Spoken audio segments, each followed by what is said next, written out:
Into my message. We are in a series, and it's a series called Kingdom Come. So if you've missed any of the former messages in the series, thank you. Kids, you are dismissed. If you're part of Sunday school, God bless you, Sunday school teachers and kids, as you head that way.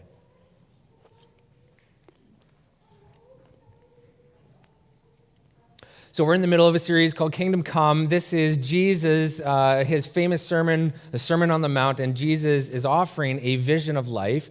Now, that's very different from anything else that anyone had ever encountered. When we think of kingdom, often we think of all those other kingdoms before us. Before Jesus' time, the king would arrive on a war horse, and he'd establish peace with an iron fist or with the sword. And the kingdom that Jesus was ushering in and he would begin to teach on was upside down and unlike any other kingdom. And so even for us in the 21st century, when we hear the word kingdom, it can sometimes rub us the wrong way, particularly if we've been on the other side of events like the colonization of North America and indigenous First Nations people. Kingdom doesn't necessarily sit right with us and in our language of today. But kingdom come, and there's a reason I designed this logo to have half the word upside down. Kingdom come is God's kingdom coming crashing into our present reality, and it is a reflection of the things that will be, and that's what Tim will talk about at the very end of Gospel in Life. What does life look like on the other side of eternity? Guess what? You and I have become part of that kingdom come. We actually have the incredible privilege, if we follow Jesus, of beginning to usher in his kingdom in radical kind of ways that had not ever really been seen before. And so Jesus is offering us this vision of a certain kind of life. And if you've been tracking with us, this isn't a life that you might assume where it's a list of rules, a checklist of things that we got to say that we do in order for God to accept us. This is not the vision that Jesus is giving us. He's painting a picture of what our lives could look like if we follow him as king in his kingdom. And it's an incredibly compelling vision of life. Now, Jesus, if you recall, he's teaching on the mountainside, and he realizes that his audience is a Jewish audience, very familiar with the law, the Torah, and so very early on in the sermon, Jesus says, I didn't come to abolish the law and the prophets, right, which would have been the full sum of their scriptures, revered and taught and memorized. Jesus says, listen, I didn't come away to do away with all of that, stick to the program, but listen, I've come to fulfill them. In other words, don't throw it away. Let me show you what God truly intended when he gave you those laws. And so he takes a number of examples from their scriptures, from our Old Testament, and Jesus, he takes one at a time, and he says something over and over and over again in the Sermon on the Mount. He says, you've heard it said, and then he'll teach them the thing that they would be very familiar with. And then he would say, but I tell you. And he takes us behind the letter of the law to the very heart of the law. And so today we come to another example of when Jesus would do this, which is all about speaking truthfully. Now, imagine a life where you and I, in all of the encounters that we have with folks, that we felt free to always speak the truth. Imagine if in your family and your friends, every time someone said something, well, you'd believe them because they were being truthful 100%. Imagine a community where people always kept their word.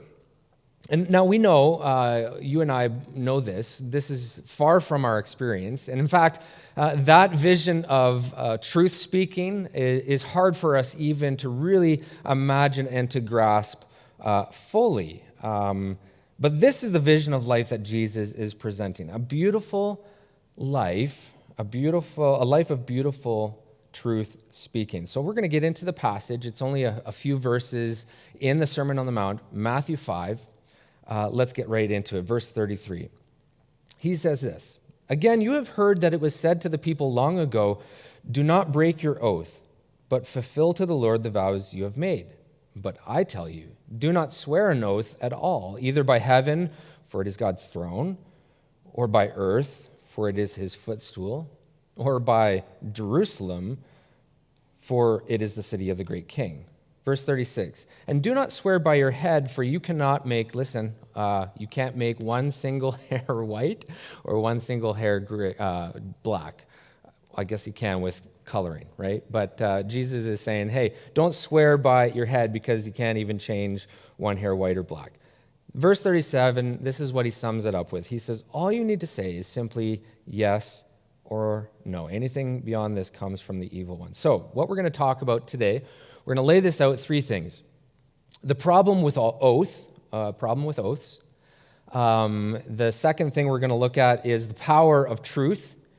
And finally, we're going to look at the heart of the matter, because Jesus is always after our hearts, right? And so we're going to close looking at the heart of the matter. Now, we're going to start here with the problem with oaths. We're going to look at verse 33 to look at this further. He says, again, you have heard that it was said to the people long ago, do not break your oath, but fulfill to the Lord the vows you have made. So that's actually a combination of a number of Old Testament laws that the people he would be preaching his sermon to were very familiar with. I'm going to point out just a couple of examples. One comes from Leviticus. Has anyone have you tried reading through Leviticus? It's like literally all of the laws, then all the minutia of all the different laws. Leviticus 19:12 says, "Do not swear falsely by my name, and so profane the name of your God. I am the Lord." So anytime you would say, I swear in the name of God, well, you'd better be telling the truth, right? Here's another one in Numbers chapter 30, verse 2. It says, when a man makes a vow to the Lord or takes an oath to obligate himself by a pledge, he must not break his word, but must do everything he said. So if you make a vow like, I swear, or I promise to do something, well then, Numbers is saying, well, you better stick with your word and do it. And there are other similar commands, but Jesus, he's actually summing up all of these little commands that they'd be familiar with, and he says, you've heard all of this. Don't break your oaths, fulfill your vows, right? Seems pretty straightforward. So I guess we could ask ourselves this question. Why would anyone need to make a vow or an oath in the first place, right? Why do we even need to go there? Well, the reality is simple. It's because sometimes people lie, right? It's a reality, a sad reality in our world, but sometimes people don't tell the truth. Here's a great example. Phone scams. I just saw on the news like a week or two ago, the Winnipeg police were warning people of an elaborate phone scam. Okay, it's become so elaborate that all it is a series of lies. And I'm going to read it for you because this came straight out of, I think, Global News. Winnipeg police are warning the public of an elaborate scam call in which a scammer poses lies as multiple people before eventually asking for what? Money, right? That's what they're after. And police say the scammer initially claims to be an officer and gives a fake badge number. Then they tell the victim their credit card has been compromised and someone is in custody concerning the fraud. Surprisingly, this is working for the fraudsters, and a lot of people are believing this scam call. How many of you guys have ever gotten a scam call before? Probably most of us, okay. Now they're trying to spam our email and our text messages. And so we're very, very much familiar. We're not shocked when we encounter it or surprised when we hear these stories. Are we annoyed? Absolutely. But this happens all the time. And it's not, like I said, it's not just phone scams or internet scams or the text spamming. This happens face-to-face with people. And it has translated into an unfortunate fact about how we interact. We simply just can't believe what we hear. The prudent and wise thing, unfortunately, I think nowadays for us to do is to be a little bit leery of things, especially at face value. What's the angle? What is the catch or the strings attached to what I'm hearing? This almost sounds too good to be true. So in this world, when everyone has been lied to many times, if I really want to convince you that what I say is the truth, well, then I'm going to use a bit of an oath. I'm going to actually crank up the believability of what I'm about to tell you by using an oath. I swear I'm telling you the truth. And if you think about it, we do this in two kinds of situations. First, if I want to convince you that what I'm saying is actually a fact. For example, I could say to you that last week, like literally 2 or 3 days ago, I got a chance to drive a Tesla with fluctuance. Okay, you're gonna tell me, wait a second, hang on a second. That's funny, but Teslas are electric, so they don't have gas, right? No. But I swear, I drove a Tesla, which is pretty amazing to begin with. This Tesla farted, and that's just a bizarre thing, but that is the honest truth. I swear to you. Now, that's if I'm trying to convince you that I'm telling the truth. The other situation is when I'm trying to convince you I'm going to keep my word, okay? I might say this, okay, but I'm not. I'm just on the record. I might say to you, by next Sunday, I'll be cleanly shaven. I'll shave my beard off. And I can actually, swear, if you doubted that, I would say, I swear by next Sunday, I could say that, I will be cleanly shaven. Now, Jake, I'm not, okay? I did drive a Tesla. I'm not shaving my beard, okay? That's on recording. So it's on record. But here's the point: we do make oaths, right? Or vows. We're insisting that something is a fact, or when we insist that we will keep our word. So many times, to add weight to the oath, you've heard some of these before, we use something that's going to substantiate even more so than I tell you I swear, right? We'll say stuff like, well, I swear on a whole stack of Bibles. Because, just putting my hand on one Bible might be good enough. So I swear on an entire stack of Bibles that I will or I won't or whatever, right? Here's another one I've never really understood. I swear on my mother's grave. Like, what does that mean exactly? Is she going to come out and slap you if you if you lied about it? So we do that. And now here's another one you'll be familiar with. It goes like this, and we've heard it as kids. It's the big one. Swear to God, hope to die. Now, everyone, stick a needle in my eye, right? That seems to be like the epitome of oath-taking, right? Like, if you say that, that's the big one. You better stick to your word. Well, way back when God was establishing the nation of Israel, he gave them guidelines for making oaths. But like us, over the years, a problem developed. Something started to happen. People started looking for the loopholes in the rules. And so if you weren't really serious about your oath, you could swear by something that was a little less sacred. You could say something, I swear by heaven, right? And you would be, or I swear by earth. And you wouldn't be held to your vow that way. Or you could say even, I swear by Jerusalem, and you wouldn't be held. But if you, actually, this is funny, if you said, I swear, how does it go? They would say something like, if you swear toward Jerusalem, that was absolutely binding, because now you're facing the city where God belongs. And so they actually had written out in very detailed, in something called, it was taught it was the Mishnah, okay? The rabbis would teach it. And it was devoted to all the very complicated rules to lay out what was binding and what vows weren't. And it was a little bit like that fine print when you sign up for Netflix and you scroll down to the bottom and you say, okay, or the fine print on the back of a contract that only lawyers really understand, and they've laid it all out there. And that was what it was like. So this thing that started off really as a useful practice, I'm going to make this vow to show that I'm telling the truth or that I'm going to keep my word. This began to degenerate into loopholes and technicalities, and really, ultimately, an excuse just to lie. So the words that people spoke and the promises that people would make didn't really mean a whole lot anymore. And Jesus basically, here he is, and he's saying enough, right? Enough of those sorts of loopholes and technicalities.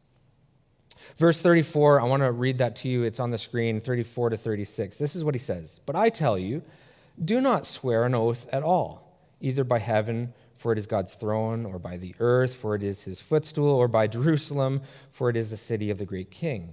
And do not swear by your head, for you cannot make even one hair white or black. In other words, since this whole oath system, he's saying, has become so corrupted, right? Let's just make this really simple. Jesus says, no more oaths. No more oaths, period. And I think what grieves God the most about all of this is that if I'm telling you, well, I swear that I'm telling the truth, what about all the other times that I have said things? It leaves you wondering, is Ryan being truthful? Is he being honest if he hasn't sworn an oath? And am I saying, when I make an oath, am I saying that you shouldn't believe me? So Jesus wants our everyday speech to carry meaning and weight, and therefore he's saying, no more oaths. I think there's an important side note. I don't believe that Jesus would bar us or tell us that we shouldn't take oath when we're like a witness in a court trial, right? There's something about when people don't know who you are, they know nothing about you, that you would convey to them that you are standing before them, you're going to take an oath. And I don't think even, when someone's being sworn into some kind of public office as a public servant, because those are situations people don't know you. They have no reason to necessarily believe you. But Jesus, here he is giving a vision in the Sermon on the Mount, a vision of life where you and I are so honest and so trustworthy that when we say things, people believe us. And that leads to point number 2, the power of truth. So instead of making oaths, here's the ridiculously simple principle that Jesus gives as a guide to our speech. Verse 37, here you go. All you need to say is simply yes or no, and that's it. Because when we become truthful people, those simple words carry all the weight that you need. And so we're going to break this down into 2 parts, okay? Two ways of how we, the 2 elements of truth telling. There's basically, if you'll remember, 2 times that people keep an oath if I want to convince you that I'm telling the truth or that I will keep my word. Well, that's all just simply called honesty, right? That's the first one, honesty. And when you want to insist that you'll keep your word, that's called integrity. And Jesus says you don't need to use oaths, just live with honesty and integrity. Let's have a look at both those 2. What does it mean to be honest? It means that the words I speak represent reality. The 8th commandment in the 10 commandments says, you shall not give false testimony, right? Don't lie. Proverbs 12:22 says, the Lord detests lying lips, but he delights in the people who are trustworthy. Now listen, just because I'm a pastor is not that I'm immune to the temptation to lie and not to be honest. If you'll remember, if you were around a year ago, almost exactly, I came to church with a cast on my hand. And I was quite honestly ashamed of the fact that I had broken my finger, and there was a real temptation that I would hide the real reason of why I broke my hand. But I really didn't feel like that would have served any real great purpose. And it was best to just be straightforward and honest. And in a moment of frustration, I had lost my cool and wailed my hand against something that I thought was a lot more padded than it was, but it was still out of a moment of frustrating anger that I had. Well, it wasn't as padded, and I broke my finger. And I came before you, and I confessed that listen, I broke my hand, and it wasn't because I slipped in the shower or something. I actually, it was my human sin that was a result, really, of me breaking my hand. Imagine then if you were to go to your doctor and you go into the exam room and he looks you over and he's doing a physical, and he says, "Man, you are one of the healthiest people I've ever seen. Really good job. Whatever you're doing, keep doing it. Have a great day." And you're thinking, yeah, you leave his office and you're feeling pretty proud of yourself, and you're headed to work and you run up this flight of stairs and you have this sharp pain in your chest and you end up going to the ER and the doctor there tells you your arteries are so clogged that you're essentially one Krispy Kreme donut away from a heart attack. And you realize that your doctor wasn't honest with you, and you go back to his office and you say, "Listen, why didn't you tell me?" And your doctor might say something like, I didn't want to hurt your feelings. I want my office here to be a safe space where you're going to just think you're really good about yourself. Well, what would you say? I think you would be pretty upset with the fact that he wasn't honest, and you would be justifiably angry about it, because his job as a doctor is to sometimes tell you the inconvenient truth that you are needing to cut back on the foods that you shouldn't be eating, and that you aren't as healthy as he would say. And so Jesus says, in my kingdom, if you're going to be my follower, if you're going to live in my kingdom as a disciple, it's going to require speaking truthfully. It's going to require honesty. You don't need to work so hard at times to sugarcoat things or be afraid of people's response. Just be honest by loving with your truth-telling. And I think it's really important. It's important that we are compassionate and that we're tactful and that we're considerate and that we are timing things appropriately. But I think with God's wisdom that we can be lovingly truthful and honest. And so that's the first element of truth-telling, honesty. The second element is integrity. Integrity means keeping your word, doing those things that you said you were going to do. In Psalm 15, David is talking about characteristics of people who are right with God. And verse 4, it's not on the screen, verse 4 says, they keep their promises even when it hurts. And this can come out in all sorts of different ways on a day-to-day basis, right? It can come out in the simple kind of ways where if my daughter were to say to me, she needs my help for a school project, and I say, yeah, I can do that. We can work on that together. And so the day comes, but I've come home and I'm exhausted and I don't really have all the energy, but I want to be full of integrity and keep my word. Well, then I'm going to make sure I do that. It comes out in other ways. Maybe you've got a friend and they've asked you to help them move, and Saturday, and you said, no problem, I can help you do that. But Saturday rolls around, you're exhausted, you got a headache, you're not even feeling all that great. Maybe though you feel like you could call them up and they'd understand, it's okay. But you know that if you really got yourself out there and started helping them, that you could actually pull that off. Well, it's following through with that. It comes out in even bigger ways, being faithful to your spouse or following through with an important pledge that you've made, perhaps pledge of time, but perhaps pledge financially towards a cause or something. So it comes out in so many different ways. Integrity means you've spoken words and you actually make them true by following through on them. And so here's what Jesus is saying. When God gave you those laws about vows and oaths, this is what he was after: honesty and integrity. Honesty and integrity. And in my kingdom, he tells us, you don't need to make an oath, stack of Bibles, stick a needle in my eye kind of oaths. When your yes is yes and your no is no, Be that kind of person who is so trustworthy that when you say it, people have no question that you're being honest. And so there are those elements of truth-telling, and unfortunately, we're all prone as humans to fall to some of the traps. These would be what I will list, the next three things: enemies of truth-telling. Enemies of truth-telling. And why is it that sometimes that we don't speak the truth? I look throughout Scripture and what I know of it, everything the Bible tells us about human nature.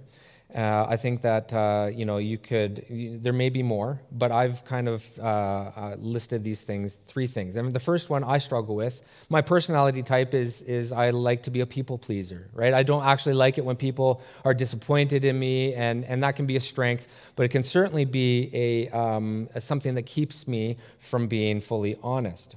It might be that doctor who didn't tell you the truth about the heart condition because he might be afraid of offending you. It could be someone who's a manager and there's an employee who's just consistently coming in late, and so they want to make sure that things don't rock the boat.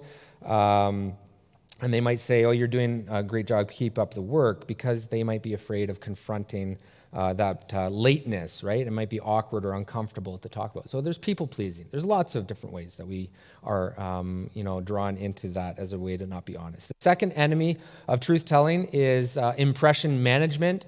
I want to be sure that, I want people to care deeply about what they know about me or see about me.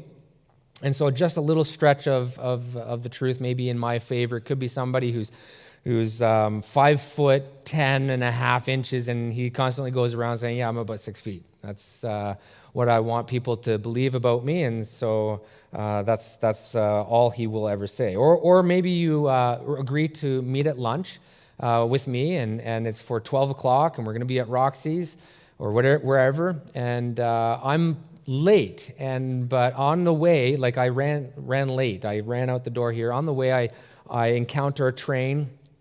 Stupid trains, right? Well, it really didn't delay my time all that much, but I get to the meeting, I'm 25 minutes after 12, and what do I say? Dumb train, right? I'm trying to manage your impression of me instead of being, fully honest. I don't want you to think that I lost track of time. You might think less of me. So I'd rather preserve the impression of me by blaming that stupid train. So I'm saying something technically true, but not really, and that would be impression management. And then there's one more enemy of truth-telling, and that's, you'll remember there's two kinds of truth-telling. There's honesty and integrity. And so this last enemy of truth-telling really affects our integrity. And that's really, we've talked about it before, but it's the whole area of entitlement. Entitlement is my current circumstances and comfort and convenience is far more important than any other commitment that I have made or any contract I might have signed. And so I can sneak off out of those commitments because, I have a higher value in my comfort and convenience than my commitment.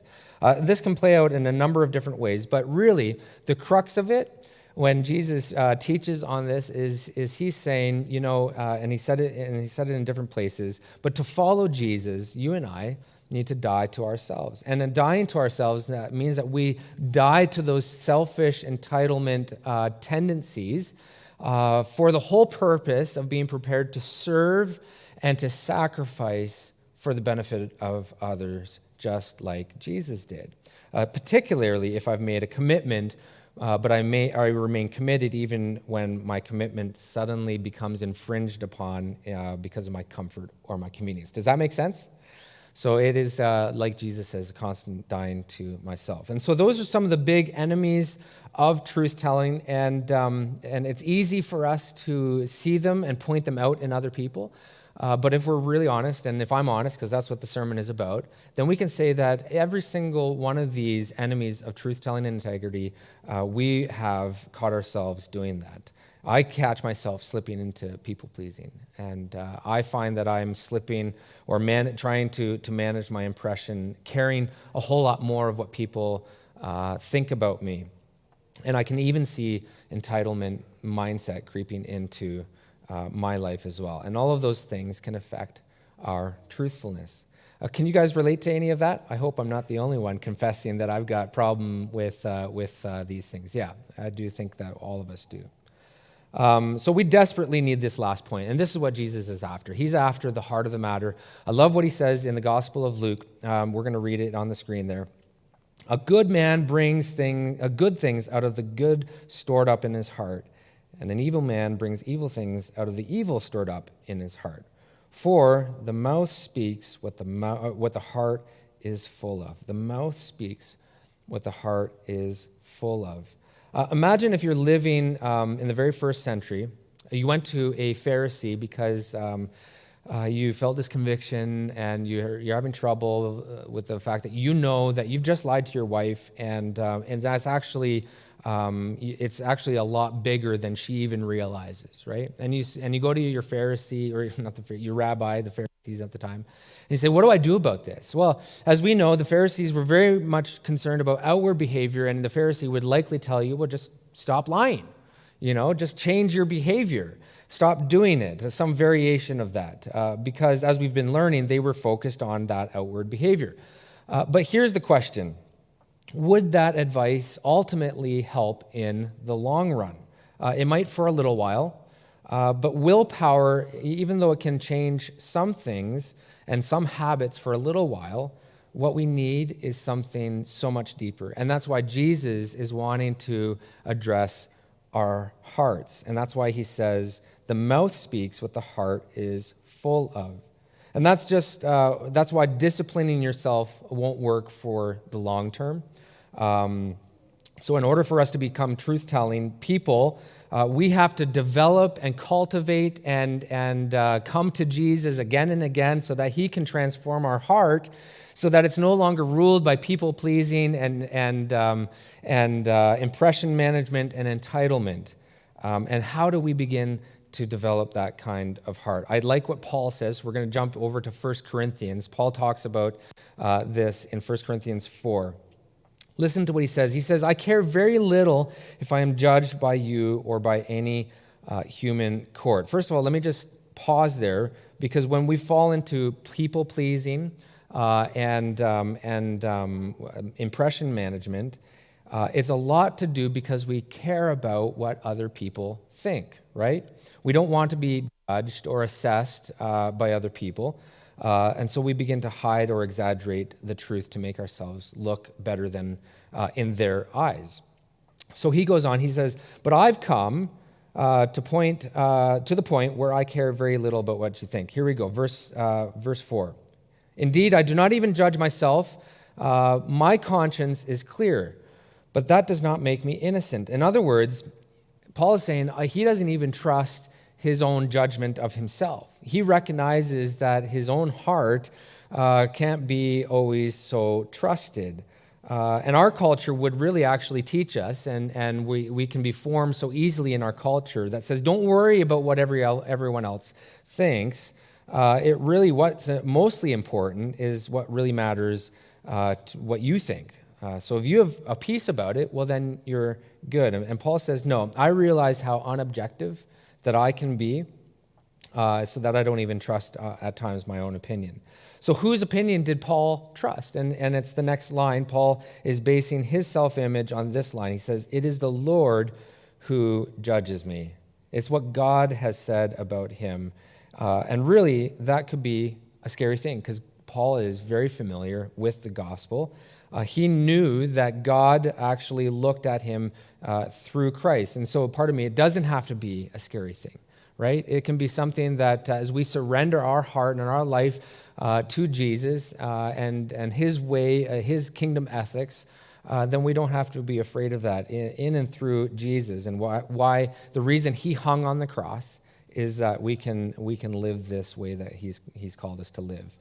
All that that we try to accomplish and prove, Jesus has already accomplished for us on the cross, right? It is finished. Jesus lived a perfect life here on earth, and he died for all the ways that we didn't live the way that we should. It is finished, Jesus would say on the cross. And the more I believe that, the more we'll be able to change what's going on in our heart on the inside.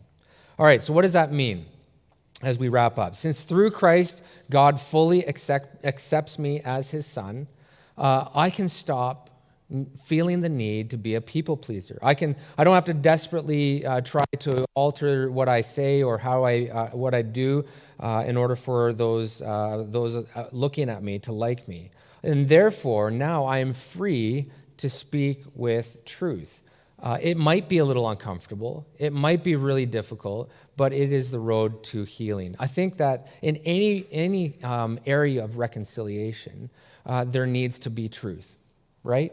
Whether it is the parties involved in our history of colonization, we need to have truth-telling, in order for there to be reconciliation. If it's a fractured relationship within a marriage, in order for there to be reconciliation, there has to be this vulnerability to enter the difficult arena of honesty and truth-telling.